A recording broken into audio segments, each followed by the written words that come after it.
Okay, next come to the cellular immunity. So நான் already சொன்ன மாதிரி cellular immunity is mediated by T cells. So இந்த T cells, so cellular immunity என்ன பண்ணும்? So இது வந்து effective against the intracellular organisms like virus, parasites, fungus, cancer cells and tumor cells and the transplanted tissue.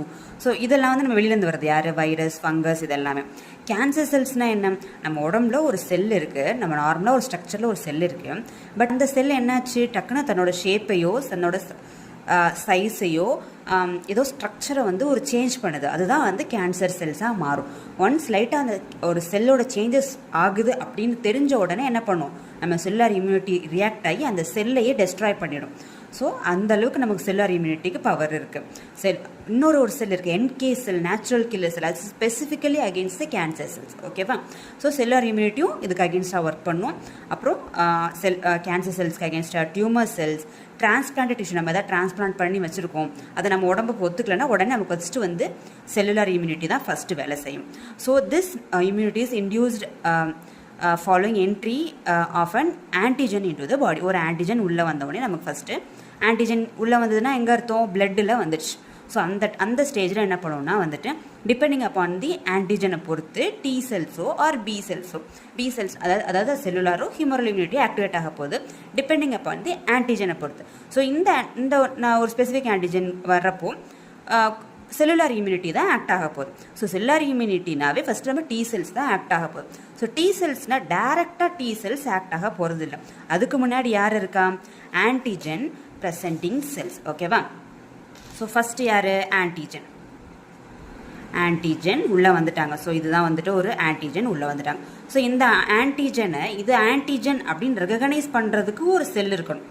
So that is antigen presenting cell. So இந்த antigen presenting cell யாரெல்லாம் antigen presenting செல்லாக இருக்காங்க அப்படின்னா, so macrophages, dendritic cells and B cells. இவங்களாம் நம்ம பிளட்டில் சுற்றிட்டே இருப்பாங்க, டிஷ்யூஸில், பிளட்டில், இது எல்லா இடத்துலையுமே வந்து இவங்க வந்து அவங்களோட போலீஸ் ஃபோர்ஸ் மாதிரி இவங்க வேலை பார்த்துட்டு இருப்பாங்க.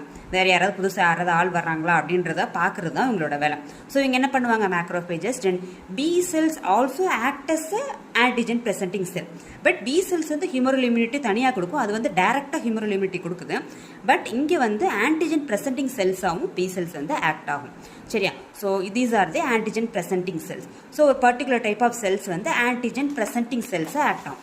ஆன்டிஜன் ப்ரெசென்டிங் செல்ஸ்னால் என்ன, இந்த ஆன்டிஜனை பிடிச்சி டி செல்ஸ்கிட்ட போய் காமிக்கும், வந்த பாரு உள்ளே வந்து யாரோ வந்திருக்காங்க புதுசாக அப்படின்னு சொல்லி இந்த ஆன்டிஜனை பிடிச்சி ஸோ டி செல்ஸ்கிட்ட போய் ப்ரெசென்ட் பண்ணும். அதனால் இதுக்கு பேர் ஆன்டிஜன் ப்ரெசென்டிங் செல்ஸ். ஓகேவா? So the antigen is recognized and processed by the antigen presenting cells and then presented to the immunocompetent lymphocytes that are activated and proliferated to destroy the antigen. Okay va? These are the steps of the cellular immunity. First என்ன step, antigen recognition, processing and presentation by the antigen presenting cells. So இது இப்போ என்ன பண்ணுச்சு, activation and proliferation of T cells. இது போய் T cells காமிச்சு T cells என்ன பண்ணுச்சு, ஆக்டிவேட் ஆச்சு. ஸோ T cells போய்ட்டு elimination of the invader. So these are the steps for cellular immunity. First என்ன பண்ணாங்க, there are different types of antigens but human has the ability to recognize each of them. ஒரு ஆன்டிஜனும் என்னென்ன type of antigen, இந்த antigen என்ன ஷேப்பில் இருக்குது, என்ன சைஸில் இருக்குது, என்ன கலரில் இருக்குது, இதோட விரிலன்ஸ் எவ்வளோ, அதாவது இது எவ்வளோ ரொம்ப நம்ம உடம்பு ரொம்ப அதிகமாக தாக்க போகுதா இல்லை இது வந்து கம்மியாக தான் நமக்கு தாக்குமா அப்படின்றத நம்ம உடம்புல நேச்சுரலாகவே அதை வந்து சென்ஸ் பண்ணக்கூடிய தன்மை வந்து நம்ம உடம்புலே இருக்குது.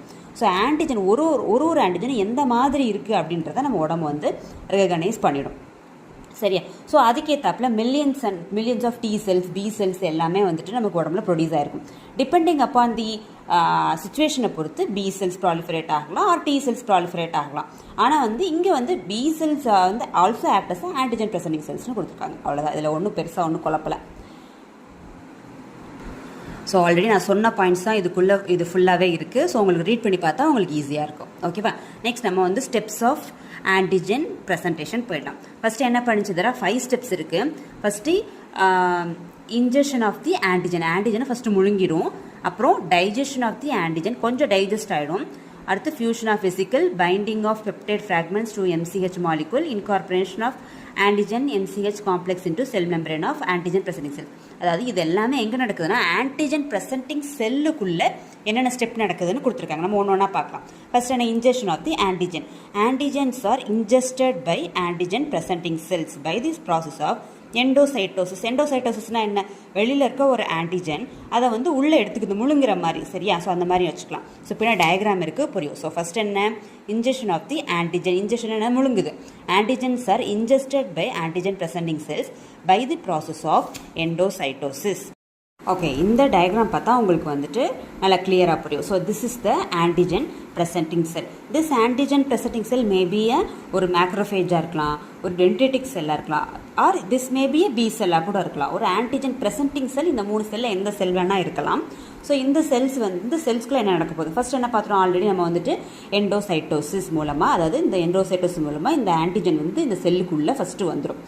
செகண்ட் என்னது, digestion of the antigen and formation of the vesicle. So என்னாச்சு, இந்த ஆன்டிஜன் வந்துட்டு உள்ளே போயிட்டு ஒரு வெசிக்கிள் மாதிரி வெசிக்கிள்னா ஒரு ரவுண்ட் மாதிரி ஃபார்ம் ஆகி அதுக்குள்ளே பார்ஷலி அதை கொஞ்சம் டைஜஷன் ஆயிடுச்சு. அது ஒன்றா இருக்கிறது இங்கே வந்து த்ரீ பார்ட்ஸ் ஆகிடுச்சு. ஸோ இது வந்து கொஞ்சம் டைஜஸ்ட் ஆகிடுச்சு. ஸோ ஒரு வெசிக்கிள் மாதிரி ஃபார்ம் ஆகி அதுக்குள்ளே அந்த டைஜஸ்டட் ஆன்டிஜன் இருக்கும்.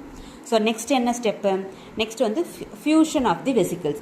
ஃபியூஷன் ஆஃப் தி வெசிக்கிள்ஸ்னால் என்ன நடக்கும்னா வந்துட்டு இங்கே வந்துட்டு இந்த ஆன்டிஜன் ப்ரெசென்டிங் செல்லில் வந்துட்டு MCH2 அப்படின்ற ஒரு சர்ஃபேஸில் ஒரு மாலிகுல் இருக்கும். ஸோ இதுதான் வந்து MCH2. இது பார்க்கறதுக்கு எப்படி இருக்கும், ஒரு கேண்டில் மாதிரி இருக்கா.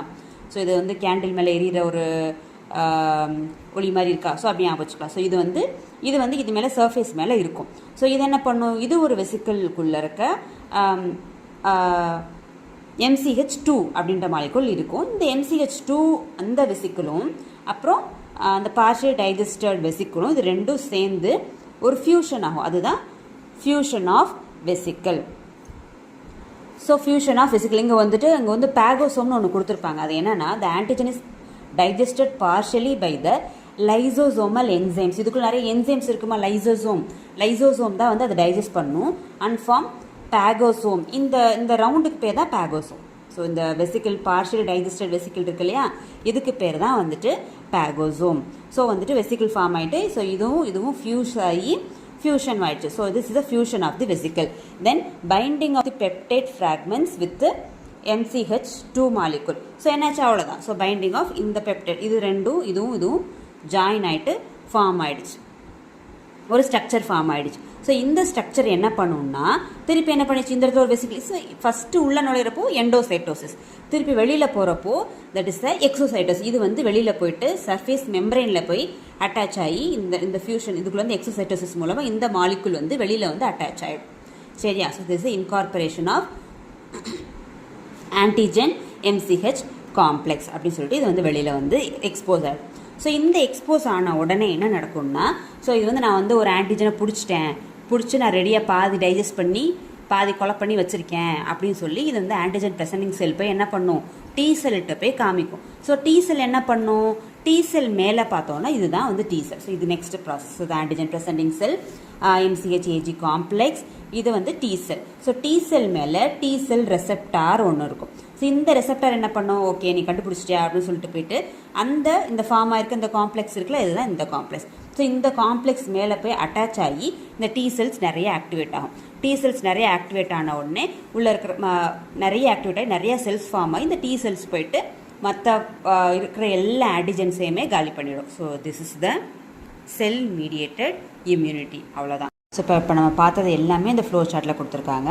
ஃபஸ்ட் என்ன பண்ணிச்சு, ஆன்டிஜன் ப்ரெசென்டிங் செல் வந்துட்டு ஆன்டிஜன் ப்ரெசென்டிங் செல் வந்து ஆன்டிஜன் கூட காம்ப்ளெக்ஸ் ஃபார்ம் பண்ணிச்சு. ஸோ அதில் இருக்கிற MCH2 மாலிகுல் கூட ஆன்டிஜன் பைண்ட் ஆகி ஸோ இதை எக்ஸ்போஸ் பண்ணியிருந்துச்சு எக்ஸோசைட்டோசிஸ் மூலமாக. அதை வந்து சர்ஃபேஸில் எக்ஸ்போஸ் பண்ணியிருந்துச்சு. ஸோ அது வந்து என்ன பண்ணுச்சு, CD4 செல்ஸ் கூட கான்டாக்ட் ஆகி, அதாவது T செல்ஸ், CD4 செல்ஸ் கிடையாது, T cells. So T cells mainly அது வந்து T4 செல்ஸ். இது வந்து என்ன பண்ணுவாங்கன்னா, ஏன் வந்து T4 சொல்லணும்னா அதோட சர்ஃபேஸில் வந்துட்டு CD4 அப்படின்ற ப்ரோட்டீன் வந்து ப்ரெசென்ட் ஆகிருக்கும்.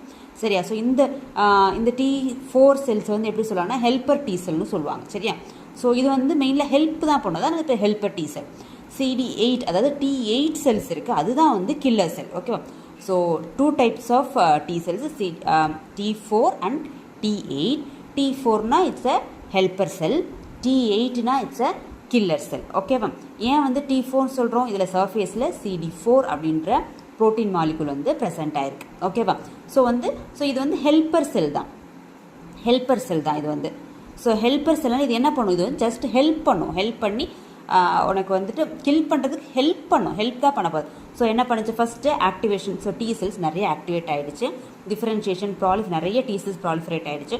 அது வந்து ஃபஸ்ட்டு வந்து கொஞ்சம் மெமரி செல்ஸ். ஸோ ஒரு தடவை ஃபஸ்ட்டு நமக்கு ஒரு அட்டாக் வர்றப்போ என்ன ஆகும்னா வந்துட்டு கொஞ்சம் செல்ஸ் வந்துட்டு ஓகே இந்த மாதிரி நமக்கு ஒரு அட்டாக் வந்துச்சு. இப்போ நமக்கு ஒரு சிக்கன் பாக்ஸே வந்துச்சு. ஒரு வந்து அம்மா போட்டிருக்கப்போ சிக்கன் பாக்ஸ் வந்துட்டு என்ன ஆகும்? ஃபஸ்ட்டு டைம் வந்து நம்ம என்ன ஆகும்? ஃபஸ்ட் நமக்கு நல்லா இன்ஃபெக்ஷன் ஆகும், அந்த மாதிரி ஆகும். சிக்கன் பாக்ஸ் வந்து ஹெவியாக இருக்கும். ஆனால் வந்துட்டு நமக்கு கொஞ்சம் மெமரி செல்ஸ் போய் ஸ்டோர் ஆகிடும்.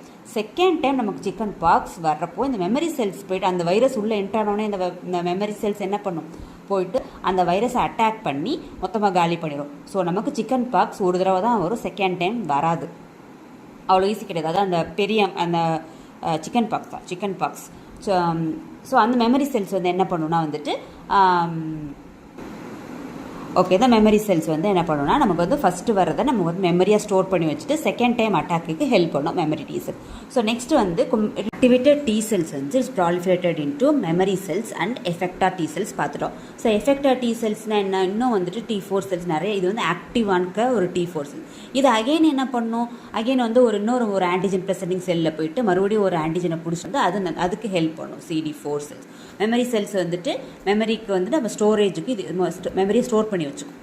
ஸோ இது வந்து இந்த எஃபெக்டார் T செல்ஸ் இன்னொரு என்ன பண்ணுன்னா வந்துட்டு கோஸ்டிமுலேஷன் டு த IL-2 மூலமாக கோஸ்டிமுலேட் பண்ணி அதாவது இன்னும் இது என்ன பண்ணால் CD8 போய் ஸ்டிமுலேட் பண்ணும். CD8 போய் ஸ்டிமுலேட் பண்ணி ப்ராலிஃபரேஷன் அண்ட் டிஃபரன்ஷியேஷன் பண்ணும். ஸோ CD8 நம்ம ஆல்ரெடி சொல்லியாச்சு, it is a killer cell. Okay, it's not natural killer cell, it is a killer cell. இதுக்கு இன்னொரு நேம் வந்து it is a cytotoxic T cell. So இது வந்து again it's proliferated into memory T cell and effector T8 cell. The effector T8 cell is activated T8 cell. This again leads to the killing of microorganisms by cytolysis. So CD8 ஒவ்வொரு செல்ஸுக்கும் ஒவ்வொரு type of எப்படி வேணால் ஒரு antigen வந்து எப்படி வேணால் கொலை பண்ணும். ஸோ இதில் ஒரு டைப் ஆஃப் ஒரு கில்லிங் தான் வந்து இட்ஸ் அ சைட்டோலைசிஸ்.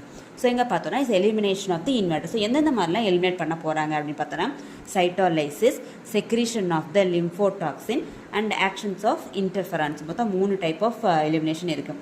சைட்டோலைசிஸ்னால் என்ன பண்ணுவோம்னா அதில் நிறைய பெர்ஃபோரின்ஸ், நிறைய ஓட்டையாக போட்டுரும் அந்த செல்லில். அந்த பாக்டீரியா வைரஸ் மேலே போய்ட்டு நிறைய ஹோல்ஸ் மாதிரி நிறைய போட்டு அதுக்குள்ளே இருக்கிற திங்ஸ், அதுக்குள்ளே இருக்கிற கண்டென்ட் வாட்டர், அந்த மைக்ரோ ஆர்கானிசம்ஸில் இருக்க எல்லா வாட்டர் கண்டென்ட்டையும் வெளியே தள்ளி அந்த ஆர்கானிசம் கொலை போடும். அதுக்கு பேர் தான் cytolysis. And secretion of the lymphotoxin. ஒரு பாய்சன் மாதிரி ஒன்று செக்ரேட் பண்ணுது, that is the lymphotoxins. So அதில் ஒன் ஆஃப் தி லிம்போடாக்சின்ஸ் தான் is a tumour necrosis factor B. So இந்த மாதிரி ஒரு கெமிக்கல்ஸ் அதை செக்ரேட் பண்ணி அந்த மைக்ரோபை கொல்லும். நெக்ஸ்ட்டு வந்து actions of interference. Mainly interference எப்போ செக்ரேட் ஆகும்? Only during the viral infections அப்போது வந்துட்டு அவங்களுக்கு வந்து இன்டர்ஃபரன்ஸ் செக்ரேட் ஆக கொடுத்துருக்காங்க. ஸோ இது வந்து ஈஸியாக வந்து வைரஸை கில் பண்ணும் இன்டர்ஃபரன்ஸ் எல்லாமே. ஓகேவா?